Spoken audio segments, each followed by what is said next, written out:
우리 믿음의 성도님 여러분 안녕하셨습니까? 너무나 아름답고 마음을 하늘로 향하게 하는 귀한 연주를 해주셔서 감사합니다. 오늘 특별히 최은숙 성도님 오셔서 정말 감사합니다. 소식으로 많이 들었는데 이렇게 직접 뵙게 되니 너무나 감사하고 또 행복합니다. 그리고 우리 가른정 성도님 결혼식 잘 마치시고 여혜진 권사님 이렇게 또 오셔서 너무 감사합니다. 우리 교회 이렇게 새로운 분들, 새로운 얼굴들이 이렇게 여러분들 오늘 또 있으셔서 감사드리고요. 제가 좀 한 가지 좀 좋은 소식을 전하면은 우리 그 아동센터 지난주에 지지난주에 한 3주 전인가요? 벌써 그 우리 심사를 잘 했지만은 또 그 구청에 주무관님이 오셔가지고 지난주에 심사를 하면서 모든 것들을 만족하게 그렇게 여기시면서 우리 센터장님께도 좋은 기쁨을 해주셔가지고 우리가 이렇게 30인 시설을 갖다 할 수 있는 그런 기회를 빨리 잡으라고 이렇게 얘기를 하셨어요. 이제 이 기회가 지나가면은 더 이상 어렵기 때문에 그래서 너무나 좋은 그런 기회들을 우리가 또 얻게 된 것을 하나님께 감사를 드리고요.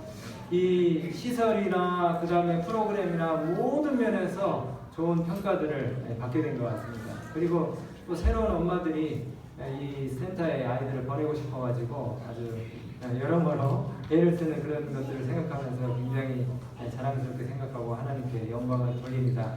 우리 계속해서 센터를 위해서 기도해 주시고요. 우리 또 여기 새로 오신 성도님들 계시는데 너무 감사합니다. 잘 오셨습니다. 네.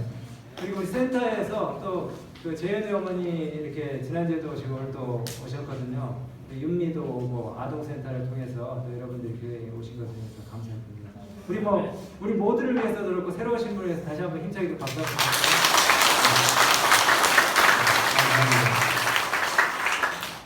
이제 우리가 앞으로는 자리가 꽉 차기 때문에 뒤에 오실 분들을 위해서 이제 여기 앞에 두 줄만 채우시면 될 것 같아요. 너무 오늘 여기서 보니까 이렇게 흐뭇하고 좋은데 하나님께서는 얼마나 더 기쁘실까 그렇게 생각을 해보았습니다. 감사합니다. 오늘은 하나님의 말씀 레위기 16장 29절로 30절 그리고 34절에 있는 말씀을 우리 함께 펴서 보도록 하겠습니다. 심판과 대속죄일이라는 주제로 이 말씀을 함께 생각해보고자 합니다. 레위기서 16장 29절, 30절 그리고 34절입니다.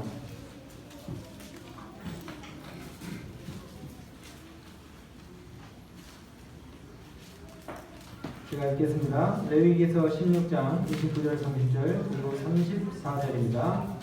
너희는 영원히 이 규례를 지킬지니라.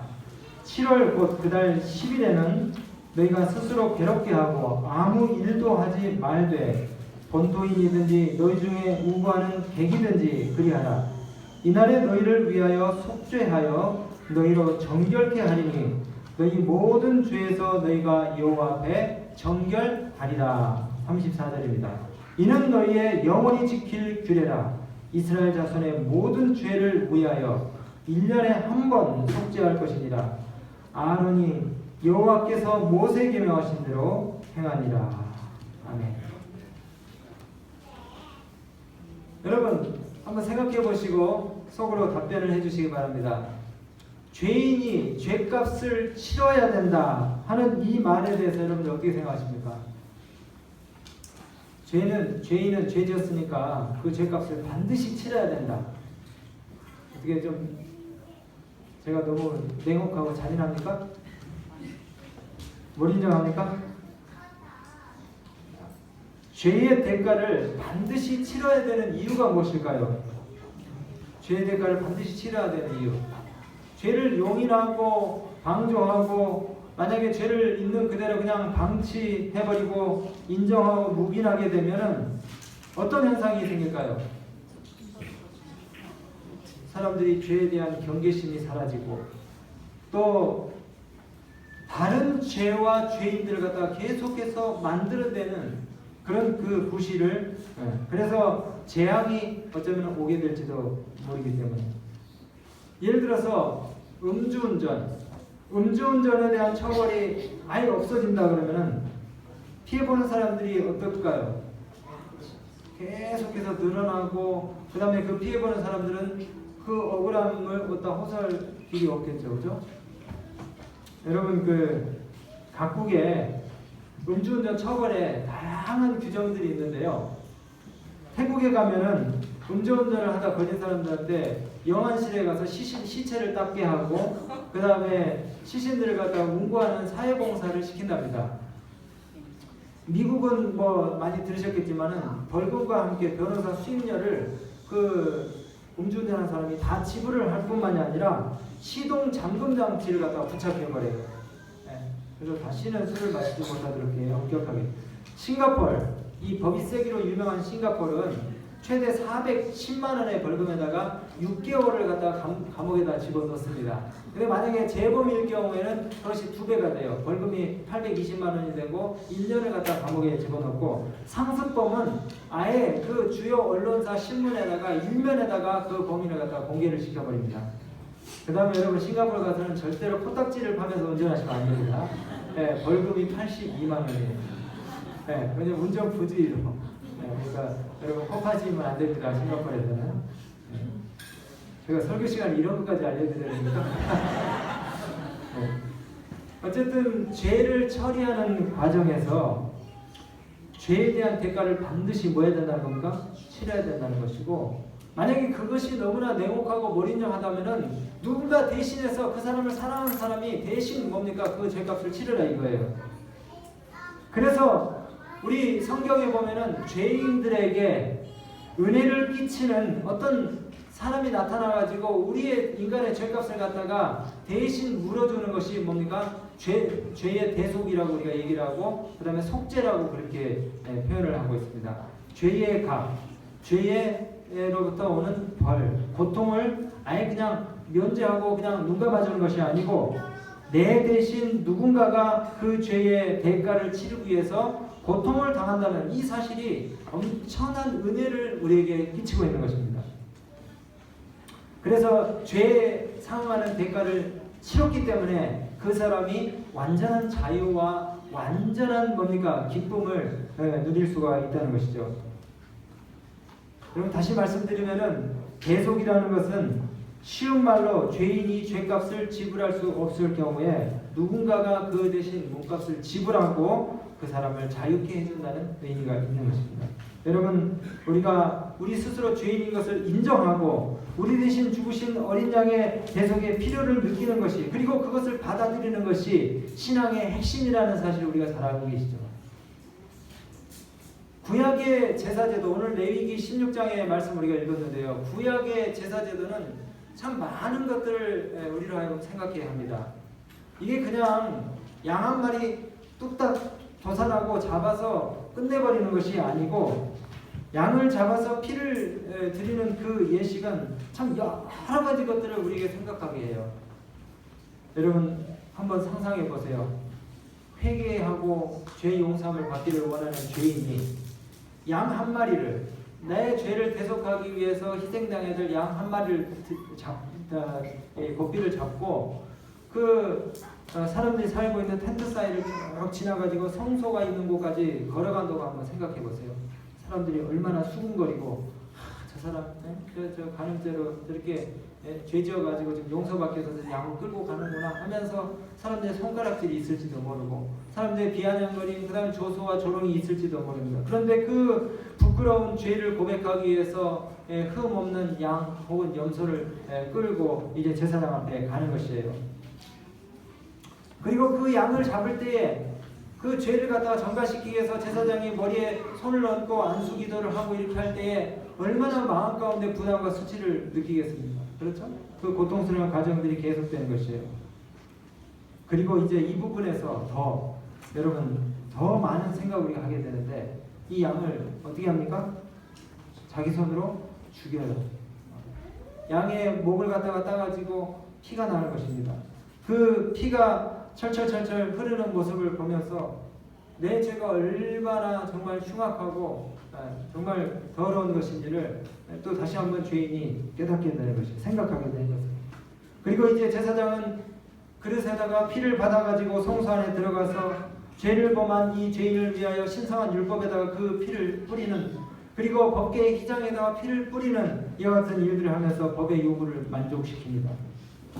이렇게 매일같이 아침 저녁으로 의식을 통하여 죄인들이 고백한 죄는 많은 양들의 희생을 통하여 피를 통하여 상징적으로 어디에 옮겨집니까? 이 죄가 다 성소 휘장으로 그 다음에 법계 제단불에 옮겨지는 것입니다. 생각해보면 그 제사지도가 진행되는 그 과정과 그 다음에 시간들이 상당히 길고도 번거로운 예식이라는 사실을 우리가 부인할 수가 없게 됩니다. 여러분 어떻게 생각하세요? 짐승의 목을 따고 내장을 갖다가 버리고 정갱이를 씻고 피를 받아서 안수기도를 하고 그 다음에 제단에 불을 붙이고 하는 등등의 광야에서 아침 저녁으로 상번제를 드리는 이 의식이 금방 끝나는 의식이라고 생각하십니까? 아니면 길게 진행되어지는 의식이라고 생각하십니까? 길게 진행됩니다. 죄를 처리하는 과정이 이렇게 복잡한 거예요. 그러니까 우리가 죄를 지으면 되겠어요? 안 되겠어요? 우리 힘으로 되는 건 아니지만 우리가 될 수 있으면 예수님의 도우심과 능력에 의지해서 죄로부터 우리가 좀 멀어지는 그런 삶을 살면 좋겠어요. 여러분 그런데 우리가 이 제사제도의 이 행해지는 일들을 생각을 하면서 한 가지 생각해 볼 게 있어요. 여러분 우리는 예배를 그리고 하나님의 말씀을 묵상하고 또 기도의 번제를 올리는 이 일들을 얼마나 길게 하고 있습니까? 어쩌면 고대 이스라엘 백성들이 했던 것보다 오히려 더 형식적이고 의례적인 방법으로 우리가 하나님께 예배하는 이 행위들을 갖다가 아주 그냥 간단하게 단순하게 그냥 맞춰버리는지도 모르겠어요. 여러분 제가 오늘 그러면은 좀 말씀을 길게 할까요? 어떤 교회는 7시간 예배 드리는 교회가 있다는데 대답이 없으신 거 보니까 빨리 끝내라는 얘기입니다. 우리는 무엇에 우리의 시간과 에너지를 많이 투자하는가에 대해서 생각을 해야 됩니다. 무엇에 우리의 생각을 가장 많이 쏟는가? 습관이 영성이다라고 하는 책이 있어요. 그 책에 보니까 이런 이야기가 나오더라고요. 현대인들의 생각을 장악하고 있는 것은 소비다 이렇게 있습니다. 소비. 이 포스트 모던 시대에 현대인의 생각을 장악한 한 현상에 대해서 표현을 하면서 여러분 누가 얘기했나요? 철학자.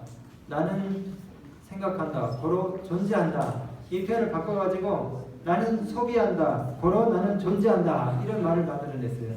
그만큼 오늘날 사람들이 소비 중심적인 문화에 쩔어가지고 산다는 것입니다.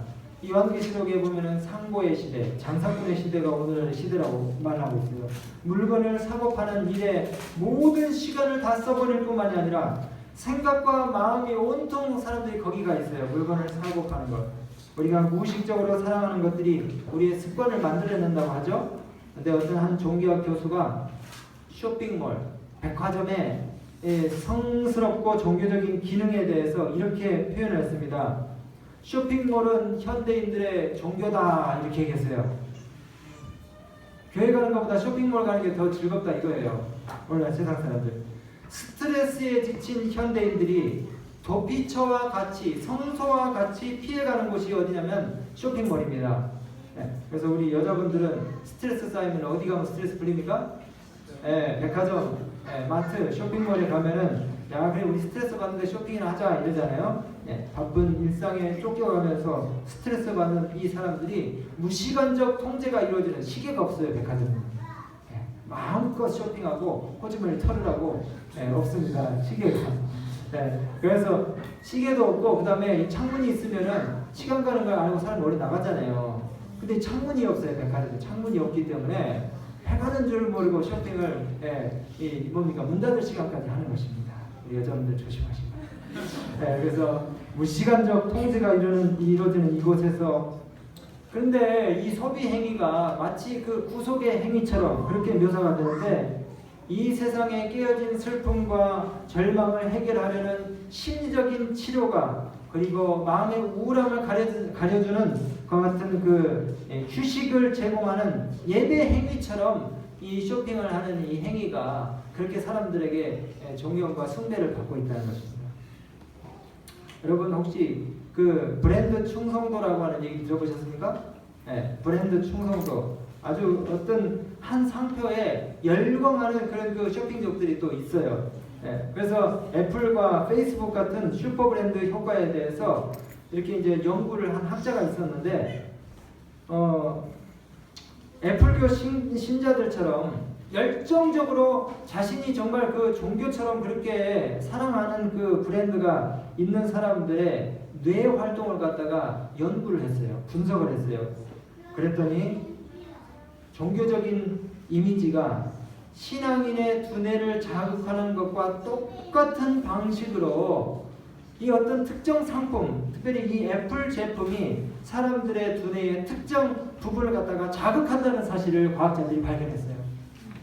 그러니까 여러분, 쇼핑하거나 아니면 어떤 특정 상표를 갖다가 열광하는 그 행위들이 뇌에 그대로 뭡니까? 예배 드릴 때에 열정적으로 예배 드리는 사람들의 이 뇌 활동의 변화가 똑같이 나타난다는 사실을 발견했다는 것입니다.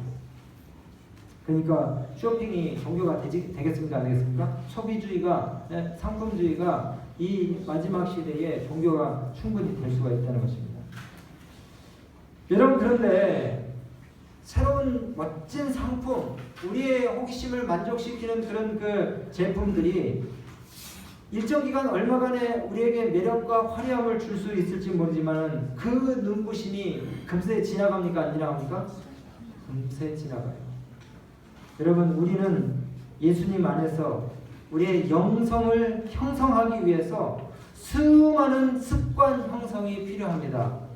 우리가 평생에 걸쳐서 너무나 많은 무질서한 습관들을 갖게 되었기 때문에 그 잘못된 옛 습관들을 갖다가 깨기가 쉬워요, 어려워요? 어려워요. 옛 습관이 쉽게 그렇게 사라지지 않습니다. 작심삼일이란 말이 있고, 우리의 의지는 썩은 새끼들과 같다는 그런 말도 있잖아요. 여러분, 화요일날 우리 예배에 오신 분들이 제가 보여드린 그 거꾸로 자전거 영상을 보셨을 거예요. 이 사람의 뇌에 신경 가소성이라는 게 있어요. 그래서 뇌가 이렇게 성형적이고 뭔가 좀 수능성이 있어가지고 이게 변동이 되긴 하지만, 그러나 어떤 습관에 의해서 답습되어진 그런 그 성향들, 기질들이 쉽게 안 바뀌어요.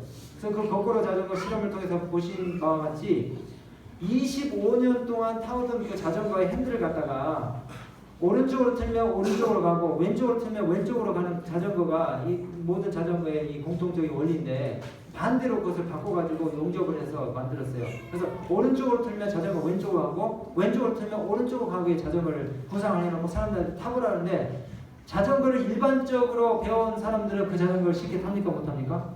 못타요. 그래서 이걸 발명한 사람이 25년 동안 해왔던 그 자전거 타는 습관을 이렇게 핸들 조작이 반대로 된 자전거를 타니까 자꾸 실패를 해. 그래서 그걸 적응하기 위해서 몇 개월이면 무려 8개월이 걸렸다는 겁니다. 8개월. 근데 여러분, 자기 아들한테 그 사람이 그 자전거를 타보게 했는데 1년 5개월밖에 이 자전거를 배운 지 얼마 안 된 5살짜리 아이가 2주 만에 그 자전거를 갖다 쉽게 배워버리더라는 것입니다.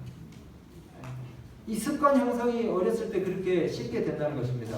그런데 나이가 들수록 뭡니까? 이전에 배워오고 답습해왔던 그런 우리의 기질들, 습성들이 쉽게 변한다고요? 안 변한다고요? 안 변한다는 거죠. 그러니까 어떤 면에서 보면은 우리의 이 신앙생활도 습관이 영성이다라고 하는 이 원칙에 입각해가지고 우리가 좋은 신앙의 반복적인 경험들을 통해가지고 좋은 습관을 형성해주는 것이 매우 중요하다는 사실인 것입니다. 그리고 우리가 하나님을 생각하고 영적인 것에 대한 가치를 두는 이와 같은 신앙의 습관들은 정말 형성하기 어렵지만 그러나 그렇게 해야 될 필요가 있다는 사실을 우리에게 가르쳐주면서 정말 이 이스라엘 백성들이 긴 시간 동안 죄 문제를 처리하기 위해서 하나님 앞에 그들의 아침 저녁 드리는 제사를 통해서 마음과 시간과 애정과 에너지를 쏟았던 것처럼 우리가 하나님께 드리는 우리의 이 시간들을 갖다가 좀 더 늘리고 그 다음에 영적인 하나님과의 교감을 위해서 우리의 자신들을 갖다가 바치는 시간들을 늘려야 된다는 사실을 우리가 배울 수가 있는 것입니다. 여러분, 레위기 16장과 23장에 보면은 여기 방금 읽으신 그 말씀의 배경도 그것인데요. 유대력으로 7월 10일은요. 우리나라의 신정과 구정과 같은 대명절입니다. 대명절.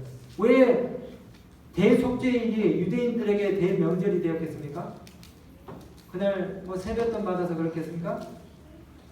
이 대속죄일은요 1년에 딱 한 번 있는 날인데 1년 364일 동안 계속해서 상번제를 통해서 전가된 휘장에 있는 그 죄가 이제 휘장이 새로운 것으로 갈아지면서 완전히 도말되는 날이기 때문에 그런 것이에요. 1년 동안 지은 모든 죄를 완전히 뭐 하는 것입니까? 깨끗하게 없애는 거예요.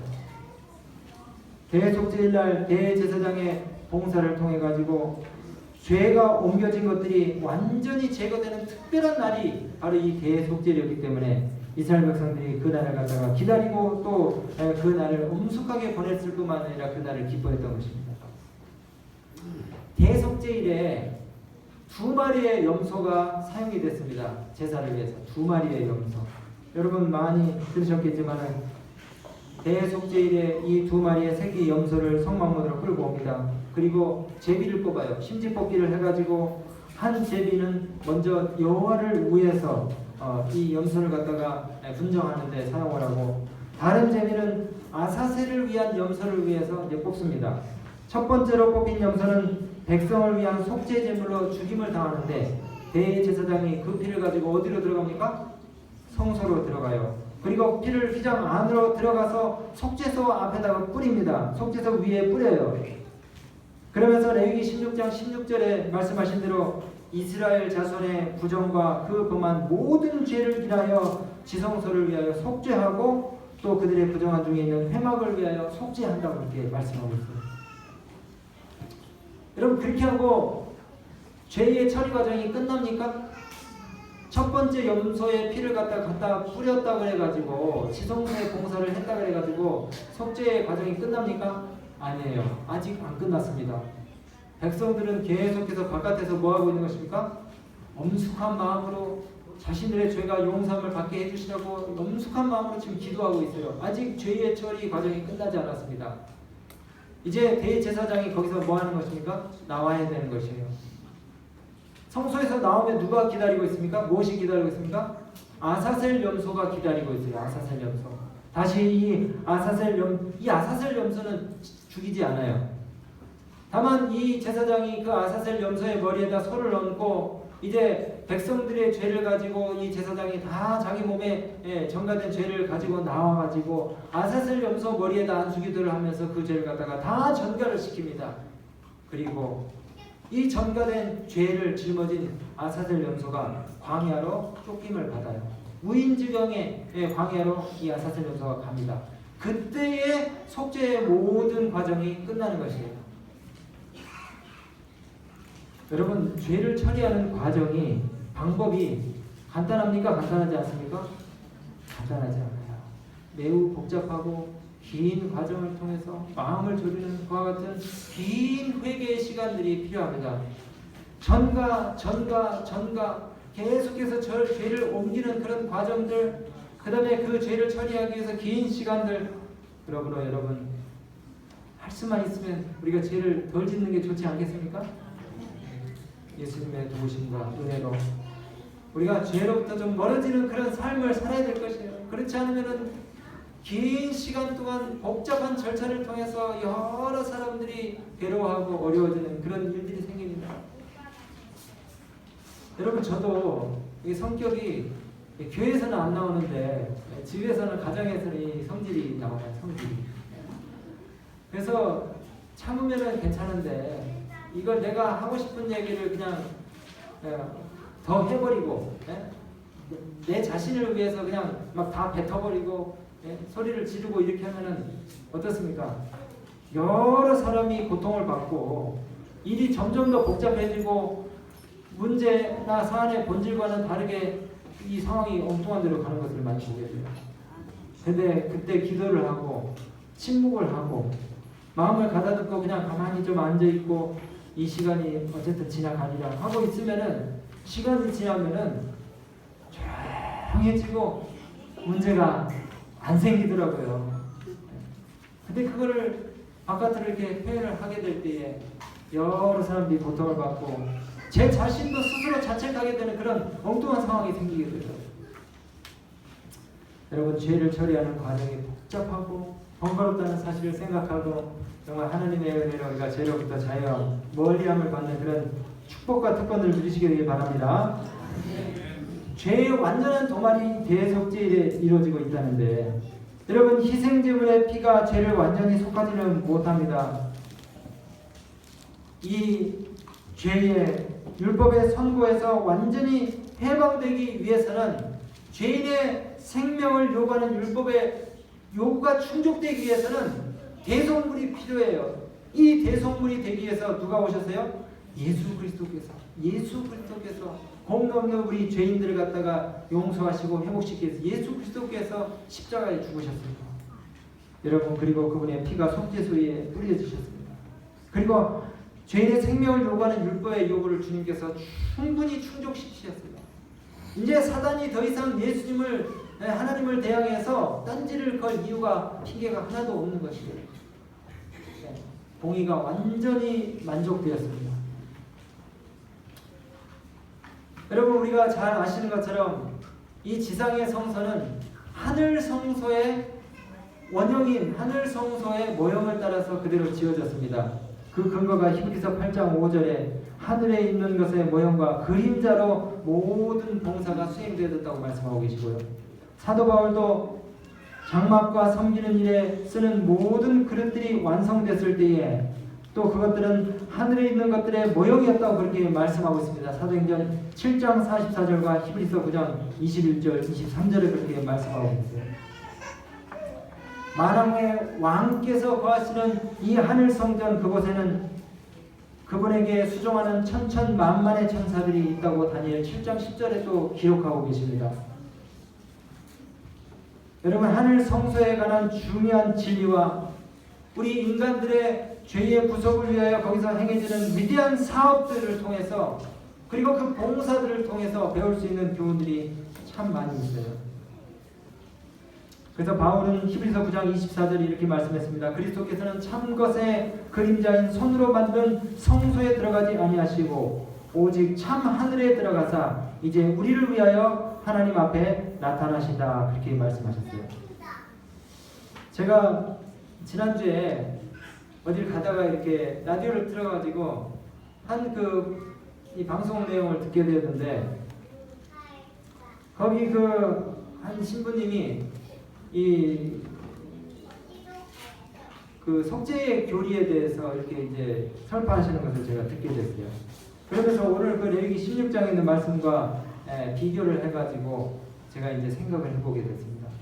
여러분, 레위기 16장에 있는 내용을 네 자짜리 네 단어로 요약을 하면 이겁니다. 여러분, 이제 제가 오늘 이 시간에 다 설명을 할 수가 없어요. 시간이 없기 때문에. 그런데 레위기 16장의 내용은 대속죄일에 관한 내용이에요. 대속죄일. 근데 이 단어를 다른 단어로 표현하면은 죄의 도말. 죄가 완전히 다 없어지는 거예요. 그날 죄의 도말. 그 다음에 성소 정결. 죄의 도말은 성소 정결을 통해서 이루어지는 것이고 마지막으로 조사 심판. 죄인의 죄를 갖다가 다 사실을 하고 판단하는 조사 심판이 그날 이루어지는 것이에요. 그래서 여러분, 이제 이 내용들을 나중에 설명을 들으셔야 되겠지만은 대속죄일, 조사심판, 죄의 도말, 성소 정결, 이 네 단어가 레위기 16장의 내용의 핵심이에요. 레위기 23장도 마찬가지입니다. 성소 정결이라고 하는 것은 물리적인 정결일 뿐만이 아니라 영적인 정결도 얘기하는 것입니다. 근데 그 방송에서 신부님이 어떤 얘기를 하시냐면은 연옥의 교리, 지옥의 교리에 대해서 설명을 하시면서 이런 얘기를 하시더라고요. 연옥이 있는 이유는, 근데 여러분, 성경에 연옥이 있습니까? 성경에 연옥이 없습니다. 지옥도 어떤 면에서는 그 사람들이 생각하는 그런 지옥의 개념은 성경에 없어요. 근데 이제 이 연옥의 필요성에 대해서 이렇게 얘기를 하시는 거예요. 미처 회개할 시간 없이 죽은 사람들을 위해서 그 사람들이 뭡니까? 구원받을 수 있는 기회를 제공하기 위해서 연옥이 필요하다는 것이에요. 네? 그러니까 이 땅에 있을 때 죄를 많이 짓고 죽은 사람이 갑자기 뭐 교통사고로 죽거나 아니면 뭐 피살이 되거나 해가지고 전쟁에 죽거나 이 회개할 기회 없이 죽은 사람이 가족들의 정성을 위해서 돈을 갖다가 이제 주면은 가족들의 정성을 위해서 신앙 때문에 한 계단씩 올라가서 연원까지 가고 그 다음에 돈을 더 많이 내면은 천당까지 간다 이 교리입니다. 제가 생각을 해봤어요. 요한계시록 20장 12절에 보면 이런 말씀이 있어요. 요한계시록 20장 12절입니다. 꼭 이거 외우세요. 여러분 그 최후 보상의 큰 날에 이런 말씀이 있어요. 자기 행위를 따라 책들에 기록된 대로 심판을 받겠다고 했어요. 뭐라고요? 자기 행위를 따라서 누구의 정성과 공로가 아니라 누구의 행위를 따라서요? 자기의 행위를 따라서 기록된 책들에 의해 가지고 의거해 가지고 심판을 받아요. 이 세상 법정도 그렇게 합니까 안 합니까? 그렇게 해요. 그냥 뭐 조사도 없이 아무렇게나 집행심판하는 게 아닙니다. 근데 이 연옥 교리가 어떤 면에서 보면은 굉장히 은혜스럽고 너그러운 그런 배려가 가득한 교리 같지만 거기에 약간의 함정이 있습니다. 내가 죄를 많이 지어도 죽은 후에 가족 중에 누구든지 돈 많은 친구가 돈으로 나의 구원을 대신 사줄 수 있다는 거예요. 그러면은 십자가 예수님이 왜 돌아가셔요? 돈이 있고 그 다음에 여유가 있는 사람이 우리 친척이라든가 가족의 구원을 위해서 연고를 많이 하면은 구원을 받을 수 있고 연옥에서 천당 갈 수 있는데 뭐하러 예수님이 돌아가실 필요가 있어요? 예수님의 피 공로 그 다음에 중보자로서의 예수 그리스도의 사역을 완전히 무시하는 그런 교리일 수 있다는 것입니다. 여러분 만약에 사람의 이와 같은 노력으로 구원을 받을 수가 있다 그러면은 그 구원의 은혜가 누구에게 돌려집니까? 하나님께 영광이 그리스도께 영광이 돌려지는 것이 아니고 돈 많은 사람에게 그 영광이 돌아가는 것이에요. 여러분 참 위험한 교리입니다. 또 하나는요, 미처 회개할 기회, 시간이 없어서 죽은 사람이 핑계할 많은 여지를 남겨두게 됩니다. 여러분 사도 바울 선생님께서 뭐라고 말씀하셨습니까? 두렵고 떨림으로 너희 구원을 이루라 그렇게 말씀하셨어요. 두렵고 떨림으로 매 순간마다 너희 구원을 위해서 하나님께 마음을 바치라는 이 구절을 생각해 보세요. 여러분 성령의 끊임없는 역사가 우리의 마음 가운데 이루어지고 있습니다. 오늘 아침에 혹시 아침 예배 드실 때 기도를 읽으신 분 계시죠? 오늘 그 말씀인데 성령께서 계속해서 이 순간에도 우리의 마음 가운데 회개할 수 있는 기회를 주셔요. 여러분 하나님이 그냥 인간을 창조해 놓고 방치해 놓고 그냥 뭐 구원 받든지 말든지 알아서 해 이렇게 하시는 게 아니고 성령을 통해서 우리의 마음 가운데 계속해서 다른 것을 선택할 수 있는 그런 양심 그 다음에 뭡니까? 하나님의 호소와 음성을 갖다가 계속해서 성령을 통해서 들려주시는 것입니다. 회개할 기회를 주셔요. 여러분 성경에 발람의 이야기도 아시죠? 발람도 여러 번 돈 때문에 그 모압 왕 발락에게 막 가려고 하는데 양심의 성령의 호소를 계속 들었습니까? 안 들었습니까? 계속 들었어요. 그 다음에 가룟 유다도 끝내 예수님을 팔았지만은 그러나 그 전에 돌이킬 수 있는 기회를 많이 받았어요? 안 받았어요? 충분히 받았어요. 그러나 그가 그것을 끝까지 거절했습니다. 여러분 만약에 사람이 죽은 후에도 계속 기회가 있다면 왜 그토록 다윗이 살아있을 때에 베개를 적시면서 눈물로 회개의 기도를 했겠습니까? 또 한 가지 갑자기 사람의 운명이 결정되도록 하나님이 그렇게 허술하게 사람을 그냥 방치하거나 만들어 놓지 않으셨다는 것입니다. 전도서 9장 4절부터 10절에 보면은 죽은 자와 산 자의 비교가 나와요. 여러분 살아있는 개가 죽은 사자보다 낫다고 전도서에 말씀하고 있습니다. 살아있는 개가 죽은 사자보다 낫다. 이 말이 무슨 말씀입니까? 내 삶이 아무리 찌질하고 못났어도 그리고 엉키고 꼬이고 뒤죽박죽 돼 보여도 살아있다는 이유 그 하나만으로도 우리가 감사할 수 있는 것은 영생을 위해서 준비할 수 있는 기회가 아직도 남아있기 때문에 그런 것입니다. 돌이킬 수 있는 기회가 아직도 우리에게 있기 때문에 그런 것이에요. 이것이 바로 산자의 여유랄까요? 여러분 죽은 자보다 산자가 낫다고 하는 그 이점은 바로 죽은 자에게 주어지지 않는 기회, 즉 돌이킬 수 있는 기회가 우리에게 있다는 것입니다. 그러므로 여러분 우리가 남보다 더 돈이 많고 유리한 위치에 있다고 우리가 하나님께 감사하는 것이 아니라 그냥 살아있음에 감사할 수 있는 그런 믿음을 우리가 갖게 되시기를 바랍니다. 이런 면에서 천국의 그 연옥과 지옥의 교리는 성경과 맞지 않는다는 사실을 우리가 이렇게 이해하고 깨닫게 되는 것이죠. 여러분, 오늘 우리가 이렇게 하나님의 전에 와서 짧지만 하나님 말씀을 듣죠? 계속해서 이런 말씀을 듣다 보면은 이렇게 산발적으로 여러분들의 마음 가운데 뭔가 양심의 각성을 이루는 호소들이 계속해서 일어나는 사실들을 여러분들이 부인할 수 없을 것입니다. 좀 안 된 말로 우리가 당장 예배를 마치고 가다가 교통사고로 혹시 좀 죄송한 말씀이지만 죽을 수도 있어요. 신부님들 논리로 하면은 그 미처 회개할 시간 없이 죽었다고 그렇게 얘기할지 모르지만 그렇지 않습니다. 하나님께서 충분히 우리에게 영생을 위해서 내세를 위해서 준비할 수 있는 기회를 주시고 계시는 것입니다. 지금도 계속 성령께서 여러분들의 마음 가운데 각성의 기회를 주시는 것입니다. 그래서 우리가 다시 한번 이해해야 될 것은 대속죄의 이 사역을 통해서 대제사장이 어떤 일을 합니까? 중보의 사역을 하죠. 중보의 효력, 예수 그리스도의 중보 때문에 우리가 이렇게 살 수 있고 영원한 생명을 우리가 보장받는다는 이 사실에 대해서 우리가 감사하게 되는 것입니다. 오늘 저는 우리가 가진 이 성경적인 교리와 믿음에 대해서 감사를 드립니다. 우리가 이렇게 정말 논박할 여지가 없는 확실한 믿음과 교리들을 가지고 하나님을 섬기고 신앙생활을 할 수 있다는 사실에 대해서 감사를 드리는 것입니다. 저는 이제 말씀을 마치면서요, 여러분, 이 아사슬 염소가 어디로 내어 쫓김을 받습니까? 황폐한 광야로 내어 쫓김을 받아요. 이것은 앞으로 예수님께서 재림하신 다음에, 그리고 1,000년이 지난 다음에 1,000년이 그 지나기까지 사단이 이 무인지경인 지구 감옥에 갇히는 것에 대한 상징인 것입니다. 아무도 유혹할 수 없는 이 황폐한 땅에 사단이 1,000년 동안 갇히게 돼요.